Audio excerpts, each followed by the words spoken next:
என் அன்பு உறவுகள் அனைவருக்கும் வணக்கம்.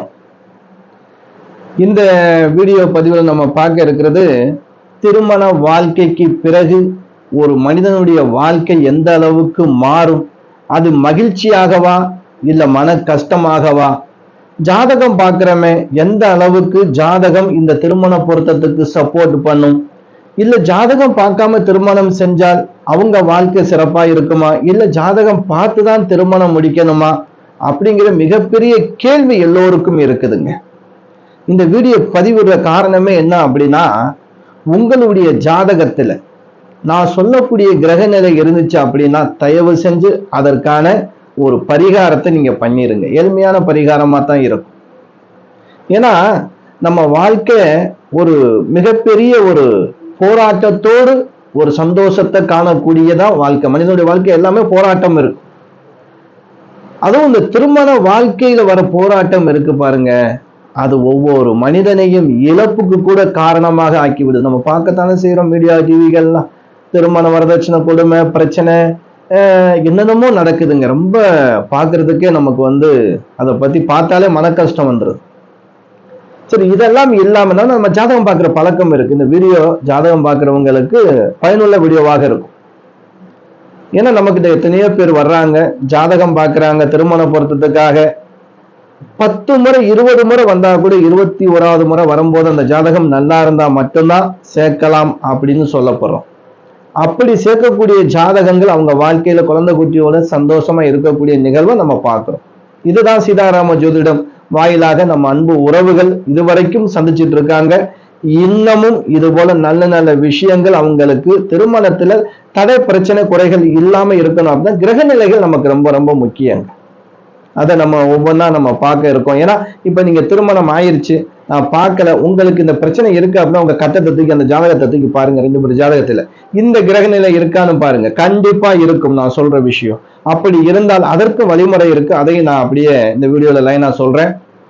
திருமணம் இருக்கு இல்லையா, அந்த திருமண வாழ்க்கையில ரொம்ப மிகப்பெரிய ஒரு பாரத்தை சந்திக்கிறது யாரு அப்படின்னா பெண்கள் தாங்க.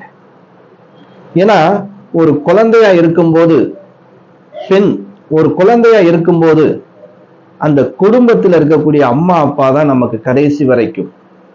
கூட பிறந்த சகோதர சகோதரிகளும் நமக்கு கடைசி வரைக்கும். அண்ணன் மேல பாசம், தங்கச்சி மேல பாசம், அக்கா மேல பாசம், அப்பா மேல பாசம், அம்மா மேல பாசம், தாய் மாமன் மேல பாசம், இப்படினும் பாசத்தோடு அன்போடு இருந்த அந்த குழந்தை ஒரு அளவுக்கு கல்யாண வயசுக்கு வரும்போது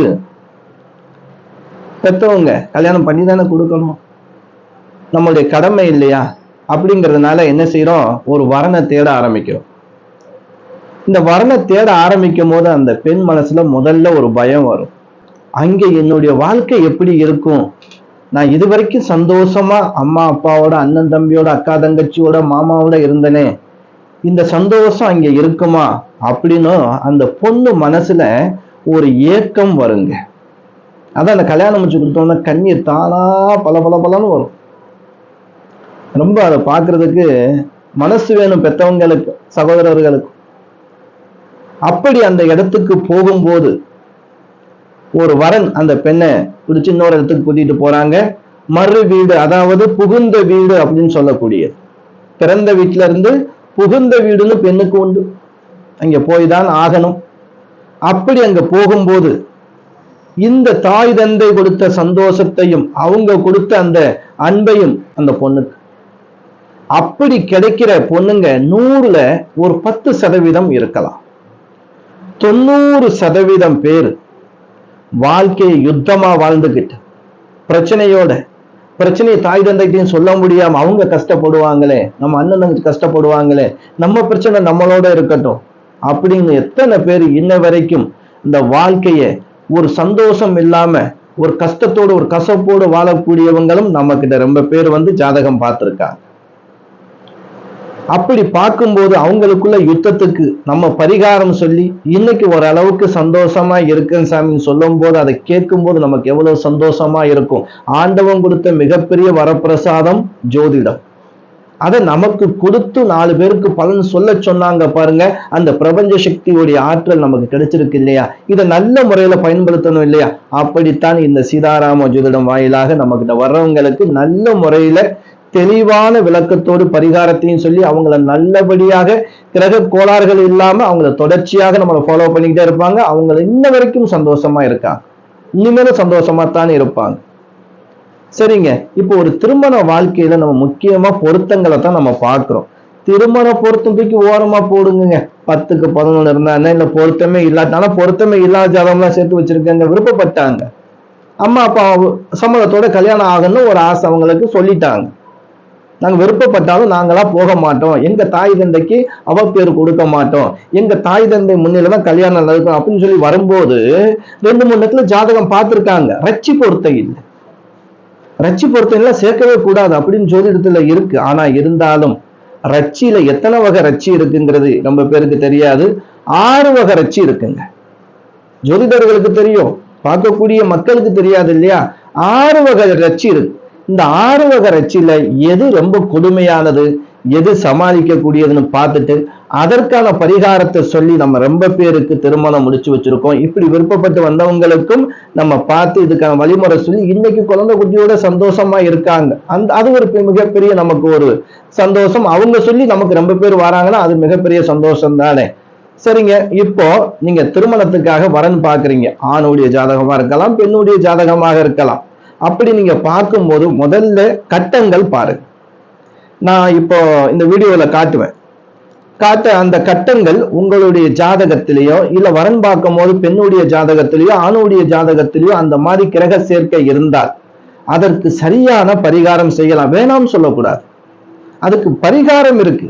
அதை என்ன முறையில் அந்த பரிகாரத்தை நம்ம செய்ய வேண்டும் அதை தெளிவா செஞ்சோம் அப்படின்னா அந்த வாழ்க்கையில யுத்த போராட்டம் இருக்காது. இப்ப நீங்க திருமணம் ஆயிட்டே ஒரு யுத்த போராட்டம், சண்டை சச்சரவு, கோர்ட், போலீஸ் ஸ்டேஷன் வரைக்கும் நீங்க போயிருக்கீங்க அப்படின்னா நான் இப்ப கட்டம் போட்டு காட்டுறேன். அந்த கட்டத்துல ஒரு கிரக நிலை உங்க ஜாதகத்துல இருக்கும் பாருங்க. இப்ப நம்ம ஸ்கிரீன்ல பாக்குறோம் இல்லையா? இதுல நான் மேஷ லக்கணத்தை மென்ஷன் பண்ணியிருக்கேன். மேஷ லக்கணம், எந்த லக்கணம் வேண்டுமானாலும் இருக்கலாம், ஆனா லக்கணம் நம்ம போட்டு ஆகணும் இல்லையா? அதனால நான் மேஷ லக்கணத்துல கொடுத்திருக்கேன். அந்த மேஷ லக்கணத்துல இருந்து எண்ணி வந்தோம் அப்படின்னா 8ஆம் இடம் என்று சொல்லக்கூடிய இடத்துல கே சு அப்படின்னு போட்டிருப்பேன். கேது, அது கேதுங்கிறது கே போட்டா கேது, வெறும் சு மட்டும் போட்டா சுக்கிரன். அப்ப இந்த கேதும் சுக்கிரனும் சேர்ந்திருந்தால், எந்த இடத்துல வேணுமாலும் இருக்கலாங்க, சேர்ந்திருந்தால் இது வாழ்க்கையில ஒரு சந்தோஷத்துக்கு தடை விதிக்கக்கூடிய கிரகமாக இருக்கும். அதாவது தாம்பத்திய வாழ்க்கையில அந்த அளவுக்கு திருப்தி இருக்காது. இது மூலமாக உங்களுக்கு மன வருத்தமும் மன கஷ்டங்களும் சண்டை சச்சரவுகளும் வந்துகிட்டே இருக்கும். உடல் அவஸ்தைகள், யாருக்காவது ஒருத்தருக்கு உடம்பு சரியில்லாம போய்கிட்டே இருக்கலாம். இப்படி கிரகநிலை இருந்தாலும் இதற்கும் சரியான பரிகாரத்தை தேர்ந்தெடுத்து செய்ய வேண்டும். செய்த பிறகு திருமணம் செய்தால் ரொம்ப உத்தமம். ஐயோ நான் இப்பதான் நான் பார்த்தேன் என்னுடைய ஜாதகத்துல இருக்கு, ஆனா இது இருக்கிறது போல எங்களுக்கும் நீங்க சொன்ன பிரச்சனை இருக்கு அப்படின்னாலும் உங்களுக்கும் பரிகாரம் செய்யலாம், நீங்களும் பரிகாரம் செய்யலாங்க. அந்த பரிகாரத்தை நான் கடைசியா உங்களுக்கு சொல்றேன். 2வது ஒரு கட்டம் காட்டுறேன் பாருங்க. இந்த 2வது காட்டுற கட்டத்துல நான் மகர லக்கணம் போட்டிருக்கேன். இந்த மகர லக்கணத்துல சனி பகவான் அப்படிங்கிற கிரகம் அங்க இருக்கு, ஆட்சியில இருக்காரு. ஆனா அவர் வக்ரத்துல இருக்கார். நல்லா பாத்துக்கிறேங்க. வக்ரம்னா சில கிரகத்துல வா போட்டிருக்கும், சில கிரகத்து பக்கத்துல நான் சொன்ன இந்த மாதிரி ஒரு கோடு போட்டிருக்கும். இது வக்ரத்துக்கு வக்ரம் ஆயிட்டார். இப்ப சனி வக்ரத்துல இருந்து 7ஆம் அதிபதியான சனியை பார்க்கிறார். ஏன்னா 7ஆம் இடங்கிறது என்ன அப்படின்னா திருமணம் அப்படின்னு சொல்லக்கூடிய இடம், கலத்திரஸ்தானம் அப்படின்னு சொல்லுவாங்க. இந்த 7ஆம் இடத்தை பார்த்த சனி அப்படின்னு சொல்லும் போது என்ன ஆகும் அப்படின்னா, ஒண்ணு எல்லாம் பேசி நிச்சயதார்த்தம் பண்ணி திருமணம் நடக்கிற நேரத்துல பின்வாங்கும். பெண்ணா இருந்தாலும் சரி ஆணாக இருந்தாலும் சரி திடீர்னு என்ன செய்வாங்க, கல்யாணம் வேண்டாம் அப்படிங்கிற ஒரு நிகழ்வு வந்தா எப்படி இருக்கும்? சில இடத்துல பத்திரிக்கை அடிச்சு கூட நிகழ்வு நடந்திருக்குங்க. ஏன்? திருமணம் நடக்கும் போது அந்த திருமணத்துடைய மண்டபத்துல இருந்த மாப்பிள்ளை வெளியேறக்கூடிய கட்டம் எல்லாம் நம்ம பார்த்திருக்கோம். இந்த கிரகநிலை, ஏன்னா இந்த ஜாதகங்கள்லாம் என்கிட்ட வந்த ஜாதகம், நான் இதுல பேரை மென்ஷன் பண்ணல, மற்ற கிரகத்தெல்லாம் மென்ஷன் பண்ணல. இந்த கிரகத்துடைய ஆதிக்கத்தை வச்சு உங்களுக்கு நான் பலன் சொல்றேன். இது போல சனி வக்ரமான சனி 7ஆம் அதிபதியான சந்திரன் ஆட்சி பெற்ற சந்திரனை பார்த்தால் ரொம்ப தெளிவாக கவனமாக இருக்க வேண்டும். இதற்கும் பரிகாரம் உண்டு. இந்த பரிகாரத்தை முழுமையாக செய்த பிறகுதான் நமக்கு திருமணத்துக்குள்ள நுழையணும். இல்லைங்க என் வாழ்க்கையில இது நடந்துச்சு அப்படின்னா, நடந்து முடிஞ்சிருச்சு அப்படின்னா கவலைப்பட தேவையில்லை. நடக்கல அப்படின்னா நீங்க பரிகாரத்தை செஞ்சுக்கிறீங்க. யுத்தம், இந்த திருமணம் நடந்திருந்தா கூட யுத்தம் இருந்துகிட்டே இருக்கும். அது அடிக்கடி சண்டை போட்டுக்கிட்டு என்ன செய்வாங்க, கோச்சுக்கிட்டு வீட்டுக்கு போயிடுவாங்க பொண்ணு.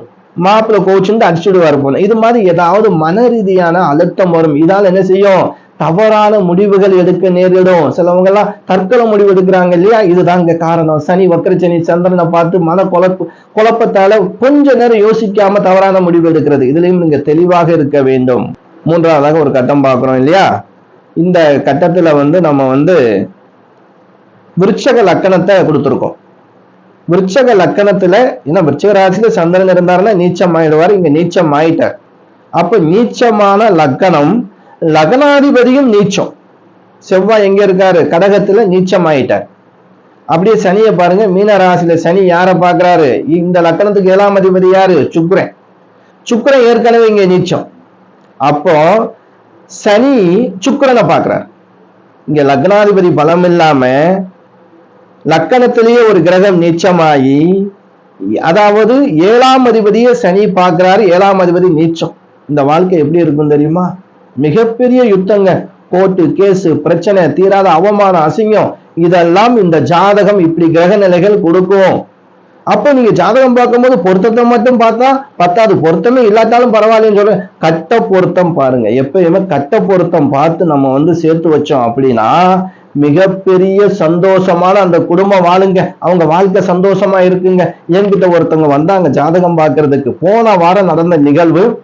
ஜாதகத்தை கையில கொடுக்குறாங்க, இந்த ஜாதகத்தை பாருங்கன்னு மாப்பிள்ளையுடைய ஜாதகத்தை மட்டும்தான் கொடுக்குறாங்க. ஜாதகத்தை பார்த்த உடனே இந்த மாதிரி தோஷம் இருக்கு. என்னங்க இந்த மாதிரி தோஷம் இருக்குங்க, 7ஆம் அதிபதி மறைஞ்சு கெட்டு போயிருக்கு, இந்த மாதிரி பார்வையில இருக்கு, கண்டிப்பா திருமண தடை. அப்படி திருமணம் ஆயிருந்தாலும் கண்டிப்பாக நிக்காதுங்க அப்படின்னு சொன்னேன். ஏன்னா மாங்கல்ய தோஷத்தில், அதாவது செவ்வாய் பலம் இழந்தார் சனி பார்வையில. அப்ப செவ்வாய் பலம் இழந்தார்னா செவ்வாய் யாரும் மாங்கல்ய காரகன் அப்படின்னு சொல்லும் போது, ஆமாங்க அந்த பொண்ணு கல்யாணம் முடிஞ்சு 3 மாசத்துல நான் என்ன சொல்லியிருந்தேன், மாங்கல்யத்து மேல கை வைக்கும். அந்த பொண்ணு கோவம் வந்தா தாலியை கழட்டி வீசிட்டு போகும். அதே போலதாங்க நடந்துச்சு. அந்த மாங்கல்யத்தை கழட்டி வீசிட்டு தான் போயிட்டாங்க வேணான்னு. இப்ப போலீஸ் ஸ்டேஷன் போய் கேஸ் கொடுத்துட்டாங்க, கோர்ட்டு கேஸ் வரைக்கும் போயிருச்சுங்க. எங்களுக்கு இனிமே அந்த பொண்ணு வேணாங்க, அந்த அளவுக்கு எங்களை மனசு அவமானப்படுத்தி கஷ்டப்படுத்திருச்சு, எங்களுக்கு இதுல இருந்து வேகமா தீர்வு கிடைக்கணும் அப்படின்னு சொன்னாங்க. சரி, இந்த அளவுக்கு ஒரு மாங்கல்யத்து மேல கை வச்சு தூக்கி வீசுற அளவுக்கு கிரக நிலைகள் இங்க இருக்கு, சரி ஏதாவது பரிகாரம் பண்ணிக்கலாம்னு கேட்கல. சரி ரைட்டுமா, இதை பண்ணுங்க, இந்த கிரக நிலைப்படி பயலுக்கு இந்த வருஷம் 2026 ஏப்ரல் மாசத்துக்கு மேல ஒரு தீர்வு கிடைக்கும் அப்படின்னு சொல்லி அவங்க ஜாதகப்படி அனுப்பியிருந்தேன். அதாவது வாழ்க்கையில என்னதான் ஜாதக கிரகங்கள் யுத்தங்கள் இருந்தால் கூட இந்த மனசு இருக்கு இல்லையா, விட்டு கொடுத்து போகக்கூடிய மனசு, அதை உருவாக்கிக்கிறனுங்க முதல்ல. ஏன்னா மனசுதான் சந்திரன். நீங்க திங்கட்கிழமை விரதம் இருங்க. எல்லா பெண்களுக்கும் நான் சொல்லக்கூடிய விஷயம், திங்கட்கிழமை சோமவார விரதமும் வெள்ளிக்கிழமை சுக்கிரவார விரதமும் நீங்க இருந்தீங்க அப்படின்னா உங்க வாழ்க்கையில, திருமண வாழ்க்கையில சந்தோஷத்துக்கும் எந்த குறையும் இருக்காது, மனசுக்கு எந்த விதமான கஷ்டமும் இருக்காது. அங்கே நீங்க ராணியாக, மகாராணியாக ராஜ்யத்தோடு வாழக்கூடிய வாழ்க்கை உங்களுக்கு கிடைக்கும். திங்கட்கிழமை விரதமும் வெள்ளிக்கிழமை விரதமும் இருந்து பாருங்க. திங்கட்கிழமை ஆதிபராசக்திக்கா இருங்க, வெள்ளிக்கிழமை லட்சுமி தேவிக்கா இருங்க. உங்களுக்கு சந்தோஷம் எப்படி இருக்குன்னு மட்டும் பாருங்க. எப்படிங்க விரதம் இருக்கணும், அன்று நாள் காலையில 6 மணி முதல் மாலை 6 மணி வரைக்கும் விரதம் இருந்தா போதும். என்ன உணவு எடுத்துக்கிற கூடாது. அன்னைக்கு பழம், மெதுவான, அதாவது இந்த பருப்பு வகைகள், பயிர் வகைகள் சாப்பிட்டுக்கலாம். சப்பாத்தி, கோதுமை சப்பாத்தி சாப்பிட்டுக்கலாம். இந்த மாதிரி விஷயங்கள் செய்யும் போதும் நமக்கு எவ்வளவு பெரிய தோஷங்கள் இருந்தாலும் நிவர்த்தி ஆகும். சரி, நான் இந்த 3 விதமான உதாரண ஒரு கட்டம் போட்டு நான் சொன்னேன், அதுக்கு பரிகாரம் சொல்றோம்னு சொல்லியிருந்தேன். கேட்டு கண்டிப்பா கேட்பீங்க. இந்த மாதிரி கிரக நிலைக்கு பரிகாரங்கள் ரொம்ப இருக்கு. அதாவது பரிகாரங்கிற பேர்ல நான் ஏற்கனவே சொல்லுவேன், பணத்தை கொண்டு போய் எங்கேயும் செலவு பண்ணாதீங்க. எளிமையான பரிகாரம் இருக்கு. உங்களுக்கு கட்டத்துல இந்த மாதிரி கிரக நிலை இருந்துச்சு அப்படின்னு நான் ஸ்கிரீன்ல நம்பர் கொடுக்குறேன். என் நம்பருக்கு நீங்க கால் பண்ணுங்க. நான் சொல்லக்கூடிய வழிபாடை நீங்க செய்யுங்க. கண்டிப்பா 100% உங்களுக்கு பலன் கிடைக்கும். நீங்க இப்படி பிரச்சனை இருக்கு, ஒரு யூடியூப்ல பார்த்தோம் அப்படின்னு சொல்லிட்டு ஒரு இடத்துக்கு நீங்க எங்கேயா போய் பார்த்து யாராவது ஒருத்தவங்க காசு புடுங்கிறது போய் மாட்டிக்கிட்டு முழிக்காம நல்ல ஜோசியரா போய் பாருங்க. கண்டிப்பா ரொம்ப நல்ல ஜோசியர்கள் ரொம்ப பேர் உண்மையா இருக்காங்க. அவங்க நீங்க போகும்போது நீங்க பேசும்போதே நீங்க தெரிஞ்சுக்கிறலாம். பணத்துக்கு ஆசைப்படுறவங்கள பேச்ச வாங்கிக்கிட்டு உங்களை பயமுறுத்தி உங்ககிட்ட காசை புடுங்குவாங்க. நீங்க பயந்து என்ன செய்வீங்க, பணத்தை எல்லாம் கொடுத்து பரிகாரம் பண்ணி ஏமாந்து போய் நிற்பீங்க. நல்ல விதமா வழிபாடுகளை செய்யுங்க. அவங்க ஏன்னா நீங்க என்னையே தேடி வர முடியாது இல்லையா? நான் இருக்கிறது சென்னை, அமைஞ்சிருக்கிற சென்னை நகர்ல இருக்கேன். நீங்க என்னை தேடி வர முடியுமா? போன் மூலியமா கேளுங்க, நான் சொல்றேன். உங்களுக்கு தெரிஞ்ச ஜோசியரிடம் போய் உங்க ஜாதகத்தை காட்டி இது மாதிரி இருக்குங்க, இதுக்கு ஏதாவது வழிமுறை பரிகாரம் இருக்குன்னா கண்டிப்பா எல்லா ஜோசியருக்குமே இந்த மாதிரி பரிகாரங்கள் சொல்ல தெரியும்.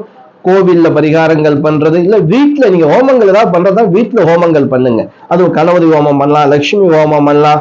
அதனால பரிகாரங்கிற பேர்ல பணத்தை கொண்டு போய் எங்கேயும் போய் அழிக்காதீங்க, யாருக்கிட்டையும் ஏமாறாதீங்க.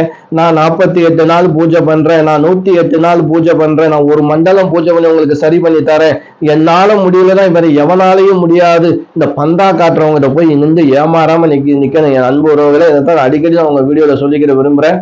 இந்த வீடியோ உங்களுக்கு பயனுள்ள வீடியோவா இருந்துச்சு அப்படின்னா உங்க உறவினர்கள் நண்பர்களுக்கு எல்லோருக்கும் ஷேர் பண்ணுங்க. நம்ம வீடியோ புதுசா பார்க்கக்கூடிய அன்பு உறவுகளாக இருந்தே அப்படின்னா சப்ஸ்கிரைப் பண்ணி வச்சுக்கிறீங்க. அடுத்தடுத்து நல்ல வீடியோக்கள் தொடர்ந்து உங்களுக்கு வந்து கொண்டே இருக்கும். அடுத்த வீடியோ சந்திக்கும் வரை நான் உங்கள் ஈஸ்வரன் சிதாராம ஜோதிடர். என் அனைத்து அன்பு உறவுகளுக்கும் வணக்கம்.